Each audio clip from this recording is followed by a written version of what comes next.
अब राजतंत्र तो चल नहीं रहा है कि राजा का बेटा ही राजा बनेगा, रानी के पेट से ही राजा पैदा लेगा। अब ये तो चलने वाला नहीं है। आप जो सांपनाथ और नागनाथ वाला खेल खेल रहे हैं, अनुराग कुश्ती का, कि नहीं किसी दलित नेता को आगे नहीं बढ़ने देना है, किसी पिछड़ा नेता को आगे नहीं बढ़ने देना है, किसी अति पिछड़ा नेता को आगे नहीं बढ़ने देना है, और सिर्फ कांग्रेस को एक सिंबल के तौर पे रखना है। लेकिन हम पूछना चाहते हैं कि कांग्रेस के नेताओं से भी, जो महागठबंधन के बड़े दल के जो नेता हैं, कि कांग्रेस ने अब तक जितने भी हिंदी भाषी राज्य हैं जहां आप चुनाव लड़ते हैं या आपके जो रिश्तेदार चुनाव लड़ते हैं उत्तर प्रदेश में, उनसे पूछिए कि उनके प्रदेश अध्यक्ष क्या कोई दलित है, क्या कोई पिछड़ा है, क्या कोई आदिवासी है, या कोई मुसलमान है। लेकिन तेजस्वी अब A to Z की बात करने लगे, संभव है ऐसे में चुनाव जीतना? A to Z मतलब समझते हैं? हाँ। A to Z, A से Z में कितना लेटर होता है? 26 लेटर होता है ना।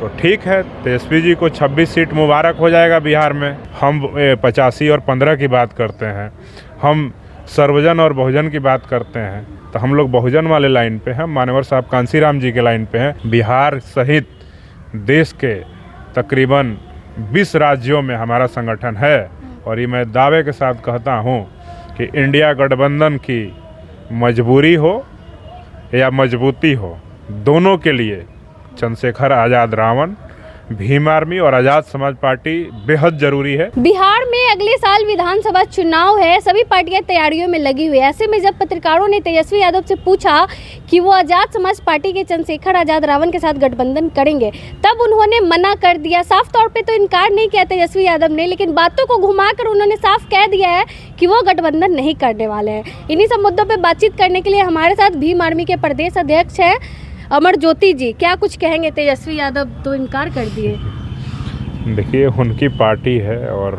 बिहार के वो एक बड़े पार्टी के नेता हैं, नेता प्रतिपक्ष हैं, और वो क्या कह रहे हैं नहीं कह रहे हैं ये सोच समझ के ही वो कुछ बोलते होंगे, मुझे ऐसा लगता है। हमारी जो पार्टी है और भीम आर्मी जो सामाजिक संगठन है, सामाजिक संगठन बिहार का सबसे बड़ा संगठन है। अगर SC ST OBC का देखा जाए तो सबसे बड़ा बिहार में अगर कोई संगठन है बहुजनों का तो भीम आर्मी है। और हमारा जो राजनीतिक दल है आज़ाद समाज पार्टी कांसीराम, 2020 में भी हम सब चुनाव बिहार में लड़े थे, और कई सीटों पे हम लोग लड़े, तकरीबन 20 सीटों पे हम लोग चुनाव लड़े थे, और हर सीटों पे कहीं 8,000, कहीं 9,000, कहीं 4,000, कहीं 5,000, कहीं 2,000, कहीं 3,000। लेकिन वो दौर हमारा स्टार्टिंग था, चूँकि हमारी पार्टी का स्थापना भी 2020 में ही हुआ था, 15 मार्च को, जिस दिन मान्यवर साहब कांसीराम जी का जयंती मनाया जाता है। तो हमारी पार्टी का स्थापना हुआ, उस साल हम लोग चुनाव लड़े, और बहुत ज़्यादा हमारी पार्टी का प्रचार नाम नहीं था, और चुनाव चिन्ह भी अस्थायी नहीं था इस वजह से। लेकिन हम लोगों ने पिछले 4 वर्षों में मेहनत करके आज़ाद समाज पार्टी कांसीराम से अपना एक सांसद बनाया है। आप सबको पता होगा कि हम सबके नेता जो हैं, भीम आर्मी के संस्थापक और आज़ाद समाज पार्टी कांसीराम के राष्ट्रीय अध्यक्ष, और अब वर्तमान में नगीना उत्तर प्रदेश के एक लोकसभा क्षेत्र है, वहाँ से वो सांसद हैं। और आप सबको सबसे पहले ये भी जानना चाहिए कि हम वहाँ सांसद तब बने जब हमारे समर्थन में ना तो इंडिया गठबंधन था, ना हमारे समर्थन में NDA गठबंधन था। मतलब कि इंडिया गठबंधन के जो नेता हैं, राहुल गांधी, अखिलेश यादव, प्रियंका गांधी, तेजस्वी यादव, लालू जी, और तमाम लोग जो भी हैं, केजरीवाल जी सहित जितने भी नेता हैं इंडिया गठबंधन के, वो हमारे खिलाफ नगीना में प्रचार कर रहे थे, और उनके नेता। और NDA के गठबंधन से तो हमको कुछ कहना ही नहीं है, उसमें तो मोदी जी, अमित शाह जी, योगी जी, राजनाथ सिंह जी, और तमाम जो भाजपा के बड़े नेता हैं, उन सब ने वहाँ पे सभा किया, रोड शो किया। और उसके बाद भी आप सोच लीजिए कि इंडिया गठबंधन और NDA गठबंधन दोनों को पछाड़ करके वहाँ की जनता ने जो देखा है कि भीम आर्मी और आज़ाद समाज पार्टी के माध्यम से उन चंद्रशेखर आज़ाद जी के नेतृत्व में इस देश में शोषितों, वंचितों, पीड़ितों, दलितों, पिछड़ों, मुसलमानों, महिलाओं, युवाओं के मुद्दे पे अगर मुखरता से किसी ने पिछले 10 वर्षों में मजबूती से लड़ाई लड़ने का काम किया है तो भीम आर्मी और आज़ाद समाज पार्टी संगठन है, और उसके नेता चंद्रशेखर आज़ाद हैं, और उसके कार्यकर्ता देश भर में जो करोड़ों लाखों कार्यकर्ता हैं, उन्होंने संघर्ष करने का काम किया है। चाहे वो सड़क पर लड़ने का मामला हो, चाहे कहीं भी मामला हो, हर मामले पे हम लोग मजबूती से लड़े हैं। अगर जो भी गठबंधन के नेता जो कहते हैं कि हमको किसी गठबंधन में नहीं लेना है, हम अकेले लड़ेंगे, तो ये उनकी पार्टी का फैसला है, आंतरिक मामला है। ये उस पर वो तय करते हैं कि हमको कैसे लड़ना है, नहीं लड़ना है। बिहार में महागठबंधन में 7 दल हैं और सातों दल जो हैं कितनी मजबूती से हैं और कितना मजबूत वो अगले चुनाव में होंगे, ये उनको तय करना है। और उनको चुनाव जीतने के लिए लड़ना है कि सिर्फ विपक्ष में रहने के लिए और किसी मजबूत दलितों की आवाज़ को, पिछड़ों की आवाज़ को, मुसलमानों की आवाज़ को आगे नहीं बढ़ने देने के लिए विपक्ष में ही रहना है।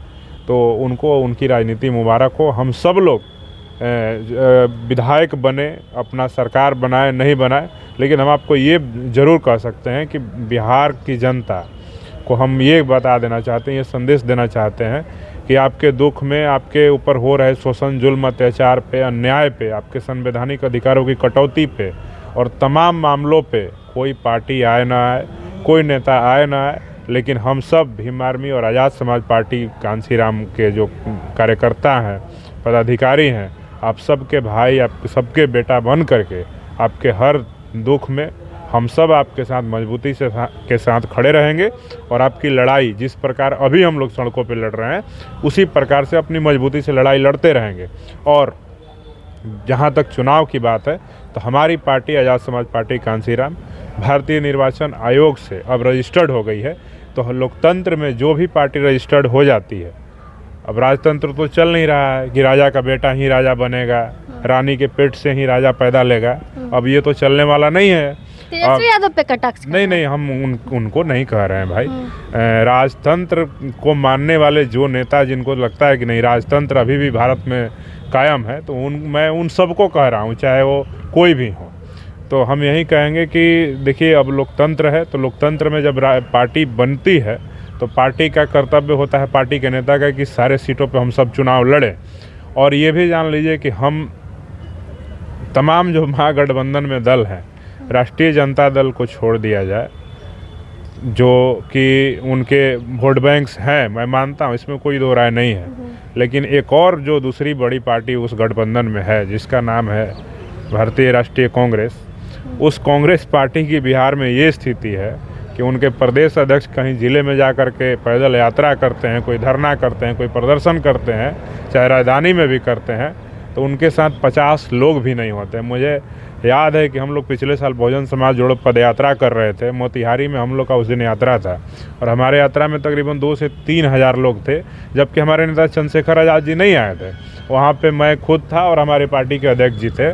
और उसी दिन बिहार कांग्रेस के अध्यक्ष जो हैं अभी वर्तमान में, उस वक्त वो भी उस दिन अपना पैदल यात्रा कर रहे थे, जो राहुल गांधी जी की भारत जोड़ो यात्रा चल रही थी, उसका मोतिहारी में राहुल जी नहीं जा पाए थे, उनके प्रदेश अध्यक्ष जाके यात्रा कर रहे थे। उनकी यात्रा में मुश्किल से 100 लोग नहीं थे। तो जिस पार्टी के पास ना लोग हैं, ना उनका वोट है, उनको फ्री में दलितों का, पिछड़ों का, मुसलमानों का, अति पिछड़ों का वोट दिलवा करके आप जबरन 70 सीट दे करके 20 को विधायक बना करके आप जो सांपनाथ और नागनाथ वाला खेल खेल रहे हैं, नूरा कुश्ती का, कि नहीं किसी दलित नेता को आगे नहीं बढ़ने देना है, किसी पिछड़ा नेता को आगे नहीं बढ़ने देना है, किसी अति पिछड़ा नेता को आगे नहीं बढ़ने देना है, किसी मुस्लिम को आगे नहीं बढ़ने देना है, और सिर्फ कांग्रेस को एक सिंबल के तौर पे रखना है कि कांग्रेस में तो सब है, दलित, पिछड़ा, मुसलमान सब है। लेकिन हम पूछना चाहते हैं कि कांग्रेस के नेताओं से भी, जो महागठबंधन के बड़े दल के जो नेता हैं, जिनकी बयान को लेकर के आप हमारा बयान ले रही हैं, उनको भी सोचना चाहिए कि कांग्रेस ने अब तक जितने भी हिंदी भाषी राज्य हैं, जहां आप चुनाव लड़ते हैं या आपके जो रिश्तेदार चुनाव लड़ते हैं उत्तर प्रदेश में, उनसे पूछिए कि उनके प्रदेश अध्यक्ष, झारखंड की आपने कहा कि बिहार और झारखंड में लड़ता हूं, उत्तर प्रदेश में नहीं लड़ता हूं, तो मैं पूछना चाहता हूं कि बिहार के प्रदेश अध्यक्ष क्या कोई दलित है, क्या कोई पिछड़ा है, क्या कोई आदिवासी है, या कोई मुसलमान है? झारखंड का प्रदेश अध्यक्ष कोई दलित, पिछड़ा, आदिवासी, मुसलमान में से है तो बताइए। उत्तर प्रदेश का प्रदेश अध्यक्ष कोई दलित, पिछड़ा, मुसलमान में से है तो बताइए। तो जब कांग्रेस को दलित, पिछड़ा, मुसलमान का वोट लेने के लिए, आप गठबंधन में लेने के लिए विवश हैं, और जो लोग दलितों, पिछड़ों, आदिवासियों, मुसलमानों के हक हुकूक में मजबूती से इस देश के अंदर लड़ाई लड़ने का काम कर रहे हैं, उनको अगर आप नज़रअंदाज कर रहे हैं, तो अगला विधानसभा चुनाव में आपको रिजल्ट देखेंगे तो फिर मुझे लगता है कि अफसोस के अलावा आपके हाथ में कुछ नहीं लगेगा जब रिजल्ट आ जाएगा। लेकिन तेजस्वी अब A to Z की बात करने लगे, संभव है ऐसे में चुनाव A to Z मतलब समझते हैं? हाँ। अल्फा A to Z जो है, A to Z, A से Z में कितना लेटर होता है? 26 लेटर होता है ना। तो ठीक है, तेजस्वी जी को 26 सीट मुबारक हो जाएगा बिहार में। कहना चाह रहे 26 सीट आएगा उनको। तो A to Z में 26 ही लेटर होता है ना, तो 26 लेटर होता है तो 26 ही सीट आएगा। हम लोग तो A to Z की बात नहीं करते हैं, हम करते हैं बहुजन की बात। हम 85 और 15 की बात करते हैं, हम सर्वजन और बहुजन की बात करते हैं। तो हम लोग बहुजन वाले लाइन पे हैं, मान्यवर साहब कांसीराम जी के लाइन पे हैं, बाबू जगदेव प्रसाद कुशवाहा जी के लाइन पे हैं, कर्पूरी ठाकुर जी के लाइन पे हैं। और हम सब लोग बिहार के अंदर लालू यादव जी ने जो लाइन खींची थी उस लाइन पर हैं। और इस बिहार के अंदर जो भी सामाजिक न्याय के लिए पैरामीटर सेट किया गया हमारे महापुरुषों के द्वारा और बिहार के बड़े नेताओं के द्वारा, जिनको आज बिहार में आदर्श के तौर पे देखा जाता है, SC ST OBC समाज के द्वारा, मुस्लिम समुदाय के द्वारा, उस लाइन पे हम लोग हैं। हम लोग A to Z की लाइन पे नहीं हैं।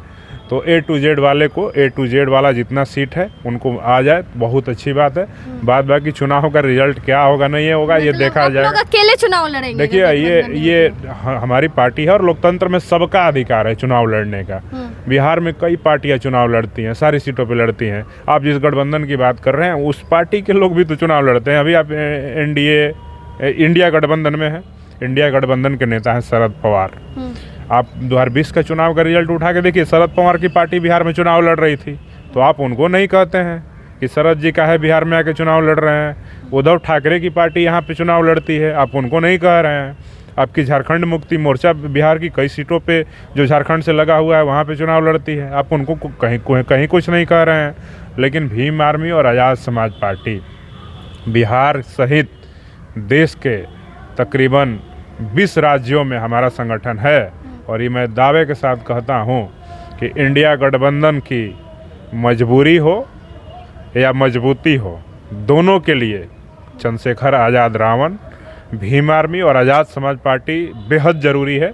अगर अभी भी समय है तो इंडिया गठबंधन के लोग सोच लें, समझ लें, और नहीं तो अपनी अपनी पार्टी, उत्तर प्रदेश में विपक्ष का नेता बनने का अगर दौड़ है और बिहार में विपक्ष का नेता बनने का दौड़ है तो भाई अकेले अकेले लड़िए और गठबंधन जिसको साथ करना है करके रखे ही हैं। और रिजल्ट आपने देखा ना, 20 में भी तो ये सातों दल इनके साथ ही था, कहाँ सरकार बना ली है। मुश्किल से हमको लगता है कि 12-13 हज़ार वोट से पीछे रह गए थे। और हम लोग जब वो स्टार्टिंग पे हमारी पार्टी का उतना नेम फेम नहीं था, कोई विधायक कोई सांसद नहीं था, तब उस दौर में हम लोग बिहार में 20 सीटों पे लड़ करके तकरीबन 60,000 से ज़्यादा मत प्राप्त किए थे। अब तो आपके सांसद भी हैं। अब तो हमारे सांसद हैं। 12,000 वोट से आप सरकार बनाने से रह गए। और भीम आर्मी आज़ाद समाज पार्टी पिछला चुनाव में हमारे सारे प्रत्याशियों का वोट जोड़िएगा तो तकरीबन 60,000, जबकि सारे नौजवान लड़ रहे थे चुनाव। हमने किसी माफिया को, किसी बाहुबली को टिकट नहीं दिया था, किसी बालू माफिया, किसी शराब माफिया और ज़मीन माफिया को नहीं टिकट दिया था, किसी बड़े स्थापित नेताओं को टिकट नहीं दिया था। सब नए जो समाज के बीच संघर्ष करने वाले लोग थे उन सबको टिकट दिया था। और हम लोग 60,000 मत प्राप्त पिछले चुनाव में भी किए थे, 20 सीटों पे चुनाव लड़ करके। अब आगे का जो चुनाव होगा वो 60,000 हो सकता है कि 6 लाख में तब्दील हो जाए। नहीं, आपकी रैली भी हुई थी, चंद्रशेखर आज़ाद रावण आए थे, हजारों की संख्या में लोग थे, मुस्लिम समाज के लोग भी ज्यादा थे। देखिए ये तो आप कह रही हैं ना, हम तो नहीं कह रहे हैं कि उसमें रैली में लोग थे। और ये भी आप जी से कटे हुए थे, तेजस्वी के A to Z से कटे हुए थे। हाँ, तो एक बात जान लीजिए, हमारी रैली में आप भी रिपोर्टिंग की होंगी, लोगों से बात की होंगी, तो लोगों ने आप पूछी भी होंगी कि भैया आपको किस व्यक्ति ने मुर्गा खिला करके रैली में लाया है, किसने आपको पुरुषों को शराब पिला करके लाया है, किसको पैसा दिला करके लाया है, किसको गाड़ी दिला करके लाया है। तो ऐसा कुछ तो था नहीं। सारे लोग आप देखिएगा उस वीडियो में महिलाएं बोल रही हैं कि हम लोग अपना हज़ार रुपया खर्च करके पटना रैली में आए हैं। तो सोच लीजिए कि जब हमारी पार्टी में, हमारे संगठन में, हमारे नेता को और हम सब के भीम आर्मी आज़ाद समाज पार्टी के काम को देख करके बिहार की जनता जब वो अपना 1,000 रुपया खर्च करके हमारे रैली में आ सकता है, तो जब हम उनसे वोट मांगने जाएंगे तो 1,000 वोट वो दिलाने का भी क्षमता रखते हैं। और बिहार विधानसभा चुनाव में जो भी हम लोग सीटें चिन्हित करेंगे वहाँ मजबूती के साथ लड़ेंगे। और इंडिया गठबंधन और NDA गठबंधन को जिस प्रकार उत्तर प्रदेश के नगीना में हम लोग पटकनी देने का काम किए, उसी प्रकार से बिहार की कई सीटों पे हम लोग जिस प्रकार से चंद्रशेखर आजाद को जीता है उसी प्रकार से अपने प्रत्याशियों को बिहार में जिताने का काम मजबूती के साथ लड़ेंगे, बिल्कुल मजबूती के साथ आप लोगों का लड़ेंगे। कोई नुकसान नहीं है हमारा A to Z वाला पैटर्न नहीं है, हम बहुजन वाले पैटर्न पे हैं और 85-15 वाले पे हैं। जगदेव प्रसाद कर्पूरी ठाकुर लालू प्रसाद वाले विचारधारा पे काम कर रहे हैं। चलिए, बहुत बहुत धन्यवाद। हमारे साथ भीम आर्मी के प्रदेश अध्यक्ष अमर ज्योति जी थे। इन्होंने साफ तौर पे कहा है कि अगर गठबंधन नहीं भी होता है तो मजबूती के साथ अकेले लड़ेंगे 243 सीटों पे। बाकी आप क्या कुछ सोचते हैं अपनी राय कमेंट बॉक्स में जरूर दें। धन्यवाद।